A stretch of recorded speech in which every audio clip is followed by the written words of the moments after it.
Você já parou para pensar nas diferentes crenças dentro do cristianismo, muitas até opostas derivadas de um único livro? No caso, a Bíblia? Você já se questionou por que algumas pessoas chegam a conclusões tão diferentes, mesmo lendo o mesmo texto?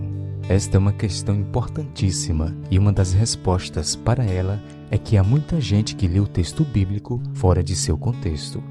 Assim, elas acabam fazendo o texto dizer o que ele nunca quis afirmar. Vejamos um exemplo disso no capítulo 2 do livro de Lamentações. O verso 6 é lido de duas formas dentro do cristianismo.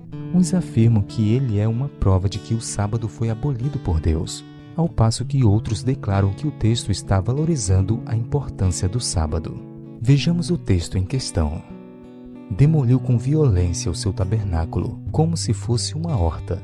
Destruiu o lugar da sua congregação. O Senhor em Sião pôs em esquecimento as festas e o sábado, e na indignação de sua ira, rejeitou com desprezo o rei e o sacerdote.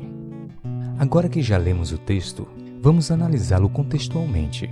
Para isso, 3 perguntas básicas são necessárias para se contextualizar um texto da Bíblia. Elas são: quem escreveu o texto? Quando escreveu o texto? E por que escreveu o texto? Vamos por parte.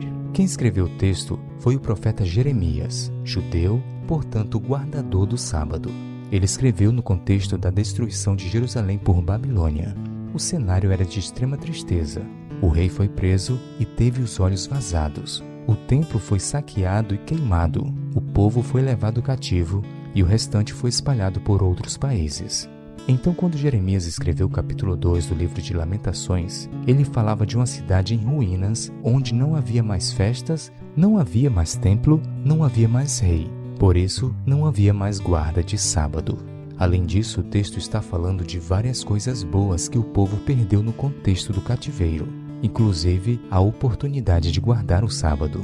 Ou seja, o sábado está na lista de coisas boas que foram perdidas. Porém, vale a pena lembrar que este contexto foi bem específico.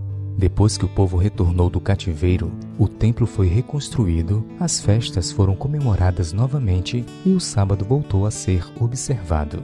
Desta forma, o contexto do livro de Lamentações não fala de uma mudança de lei em relação ao sábado, mas apenas descreve um momento de tristeza em Jerusalém, no qual não havia celebração religiosa no templo. Então, o texto de hoje é um bom exemplo da importância de lermos os textos bíblicos dentro do contexto correto. Afinal, o interessante diálogo afirma: um texto fora do contexto se torna um pretexto para se alterar o texto.